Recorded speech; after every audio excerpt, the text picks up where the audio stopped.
Charlotte, I understand that a new day shelter has opened up just outside of Yellowknife. Can you tell us what that's all about? Yes, of course.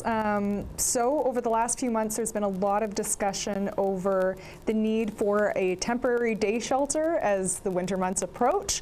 And Indigenous governments such as Dene Nation and nonprofits have kind of banded together to create an on-the-land healing facility just outside of town.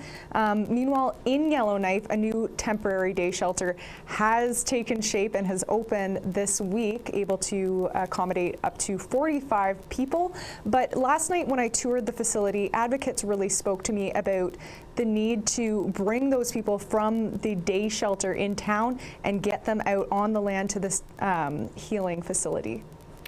You know, the N.W.T also tabled a much anticipated draft action plan for missing and murdered Indigenous women and girls. What's in that plan, if you can tell us?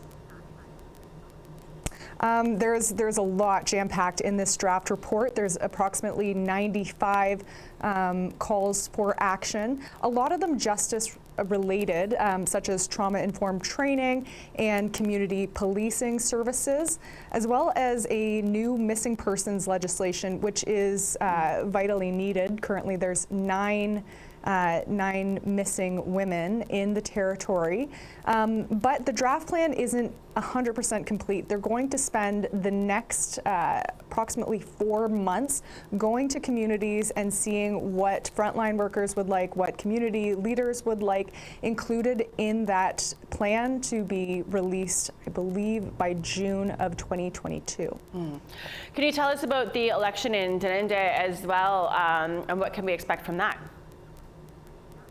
Absolutely. So an election took place last night. It was the first time that the Dene Nation had went virtual, and Chief Jerry Antoine of Lilikwe First Nation ended up on top with 128 votes to incumbent Norman Yakalaya, who came in at 88 votes. Wow. Now the new chief has yet to be sworn in. That'll happen next week. But his campaign, I can tell you, did really hinge on the unification of Dene families and building that relationship between Dene families, community, and nation. Before I let you go, I have to ask, just for my own personal curiosity, you know, the territory was shipping pregnant women down to Edmonton to have their babies. Not an ideal circumstance, obviously. What's going on with that? I mean, we saw a couple stories from you, I guess, a week or two ago. Has there been any movement on that? So the health department has announced what sort of supports there are available for women, but right now it seems like it's kind of the status quo that women will still go down south to give birth. I've had a few mothers reach out to me that weren't able to go on record quite yet about what they're going to do with their children. Right now, not everyone who's going down south is able to bring their other children with them. So there's discussion around what supports the Northwest Territories government is going to need to provide for women to be able to travel with families. But that's at a standstill. Yeah.